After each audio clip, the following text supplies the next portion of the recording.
बेटा, मीठे फूलों की निशानी है कि मीठे फूलों की खुशबू बहुत अच्छी होती है और मीठे फूल दिखने में सुंदर दिखते हैं। मम्मा, अब मैं भी आपके साथ मीठे फूलों का रस इकट्ठा किया करूँगा। छोटी बुलबुल और उसका बेटा बुलबुला बैठे ऐसे बातें कर रहे थे कि अचानक एक खूंखार चील पीछे से आती है और बुलबुले को उठाकर ले जाती है। मम्मा बुलबुल कुछ ना कर सकी। वो कर भी क्या सकती थी, वो तो बहुत कमजोर थी। वो तो बस रोए ही जा रही थी। मेरा बेटा, कोई बचाओ, कोई मेरे बेटे को बचाओ। वो जालिम चील मेरे बेटे को उठाकर ले गई है। फिर बुलबुल कबूतर की तरफ जाती है। क्या हुआ बुलबुल, आप ऐसे रो क्यों रही हो? कबूतर भैया, वो चील मेरे बेटे को उठाकर ले गई है। वो जालिम मेरे बेटे को मेरी आंखों के सामने उठाकर ले गई और मैं कुछ भी ना कर सकी। ये चील अब किसी को नहीं छोड़ेगी। हर रोज किसी न किसी छोटे पक्षी को उठा कर ले जाती है। अब हमें उस चील का कुछ न कुछ करना होगा। दूसरे रोज सब पक्षी एक जगह इकट्ठे होते हैं। अगर ऐसे ही डरते रहे तो वो चील किसी को नहीं छोड़ेगा। हमें अब कोई ना कोई उपाय सोचना होगा। हमें अपने छोटे बच्चों की रक्षा करने के लिए कुछ ना कुछ करना होगा। मैंने योजना बना ली है कि हम कैसे उस चील को खत्म कर सकते हैं। बताओ बताओ कबूतर भैया, मुझे तो सारी रात नींद नहीं आती उस चील के डर से। फिर कबूतर सब पक्षियों को अपनी योजना बताता है जिसे सभी पक्षी बहुत पसंद करते हैं। परंतु कबूतर, चील के पास जाएगा कौन? मैं जाऊंगा और बाकी का काम आप सब करो। फिर सब पक्षी एक बड़ी देग लेते हैं और उसे चूल्हे पर रखकर आग जला देते हैं। चील दी, मैं आपके पास एक काम से आया हूँ। क्या काम है कबूतर? क्या कोई छोटा पक्षी गिफ्ट करना है मुझे? नहीं चील दी, हम सब पक्षी आपसे बहुत डरते हैं और हमें आपके डर से रात को नींद भी नहीं आती। डर क्यों ना हो तुम्हें मेरा, मैं बड़ी भी हूँ और तुम सबसे ज्यादा शक्तिशाली भी। चील दी, आज हमने आपकी दावत की है। आप आज शाम का खाना हमारे साथ खाएं, क्योंकि हम आपसे दोस्ती करना चाहते हैं। और आज के बाद आप जंगल में शिकार के लिए ना जाएं, क्योंकि आज के बाद हम में से हर पक्षी बारी बारी एक छोटा बच्चा आपको खाने के लिए इधर ही दे जाया करेगा। ऐसा कैसे हो सकता है? इसमें कोई ना कोई चाल होगी तुम्हारी। नहीं चील दी, ऐसे हम रात को सुकून से सो तो सकेंगे। तो फिर शाम को आ जाऊंगी। कोई अच्छा सा भोजन बना कर रखना मेरे लिए। कबूतर वहाँ से चला जाता है।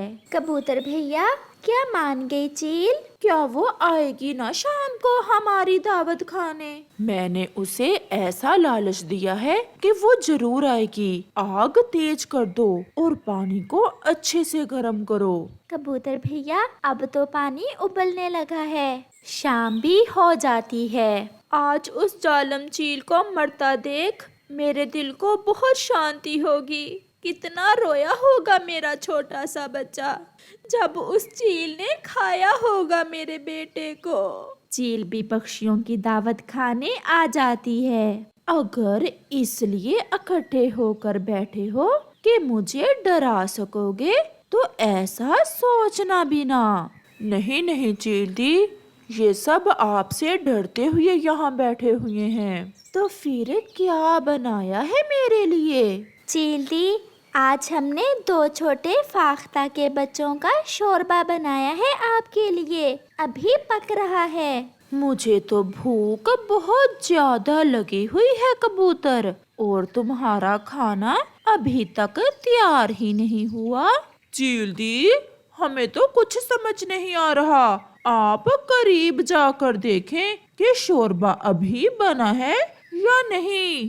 फिर चील तुरंत उस बड़ी देग के पास जाकर बैठ जाती है। इसमें से मांस की खुशबू क्यों नहीं आ रही? गोरी जल्दी से जाकर चील को उस बड़ी देग के अंदर धक्का दे देती है, क्योंकि इसमें मांस अभी डाला ही नहीं था हमने। ऐसे वो चील गरम उबलते हुए पानी में जलकर मर जाती है और सभी पक्षी खुशी खुशी अपने अपने घर चले जाते हैं। प्यारे दोस्तों, इस कहानी से हमें सीख मिलती है कि मुसीबत चाहे जितनी भी बड़ी हो, अगर हम सब मिलकर कोई उपाय निकालें तो हम उस मुसीबत से बच सकते हैं। गोरी कव्वी बहुत फसादन कव्वी थी। वो दूसरे पक्षियों के घरों में फसाद डलवाकर बहुत खुश होती थी, खासकर जब वो पति और पत्नी के बीच में लड़ाई डलवाती तो तब तो वो कुछ ज्यादा ही खुश होती।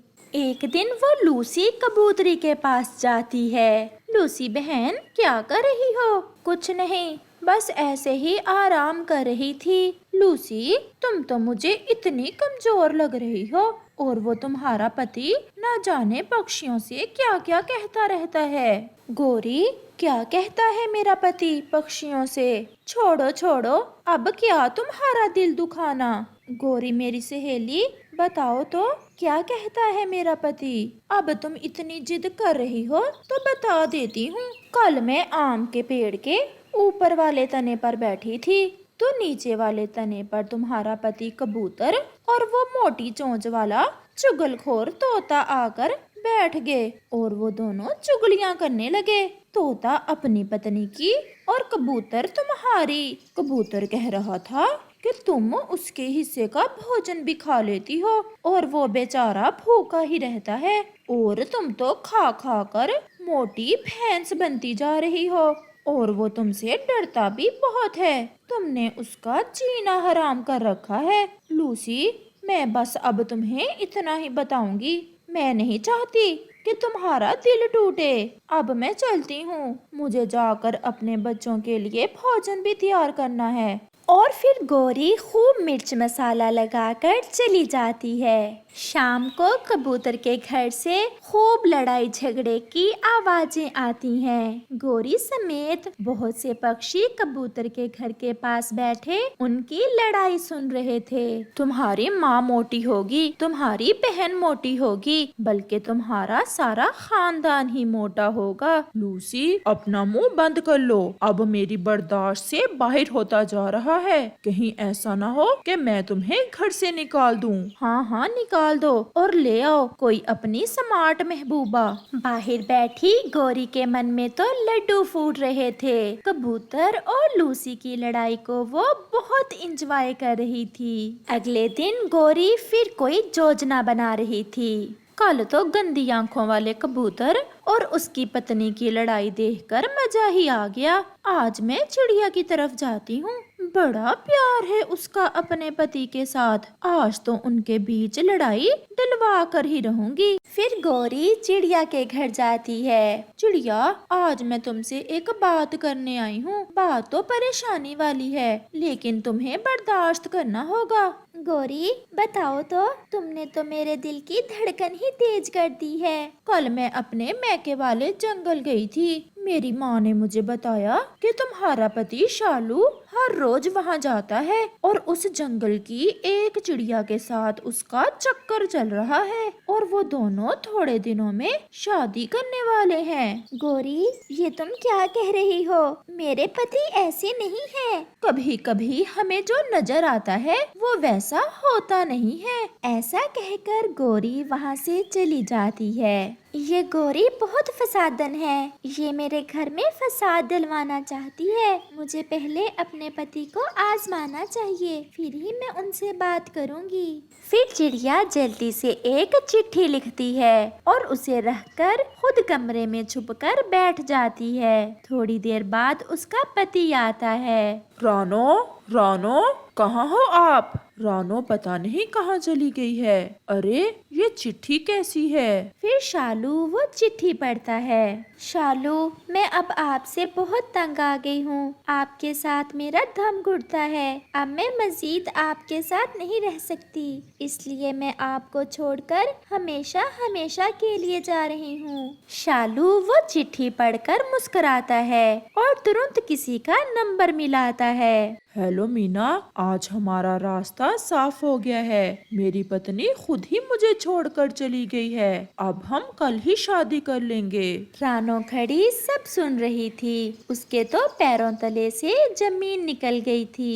फिर शालू उस चिट्ठी के नीचे कुछ लिखता है और बाहर चला जाता है। रानो दुखी दिल के साथ कमरे से बाहर आती है और चिट्ठी उठाती है जिस पर उसका पति कुछ लिख कर गया था। रानो, आपको तो ठीक से छुपना भी नहीं आता। मैंने आपको देख लिया है। रानो, मेरी जिंदगी की हर खुशी आपसे है। मैं आपके बिना जीने का सोच भी नहीं सकता। मैं बाहर जा रहा हूँ। आपके लिए कुछ खास खाने के लिए लेकर आता हूँ। आप मेरे लिए चाय बना कर रखें, फिर दोनों मिलकर खाएंगे। चिट्ठी पढ़ते हुए रानो मुस्कुरा रही थी और वो अपने पति पर गर्व महसूस कर रही थी। गोरी कव्वी रात तक रानो के घर के बाहर रानो और उसके पति की लड़ाई देखने के लिए छुपकर बैठी रहती है, लेकिन वो अपने मकसद में कामयाब नहीं हो पाती। प्यारे दोस्तों, इस कहानी से हमें सीख मिलती है, किसी की भी बातों में आकर अपने घर में फसाद नहीं डालना चाहिए।